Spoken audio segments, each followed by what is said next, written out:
पनि खासै नौलो होइन वचनै राखौँ ठाडबाट गाउनलाई यो देवी देउता भाकौँ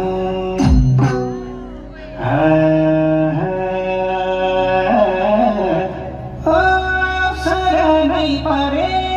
हामीलाई रक्षा गरे गाउँ सहरको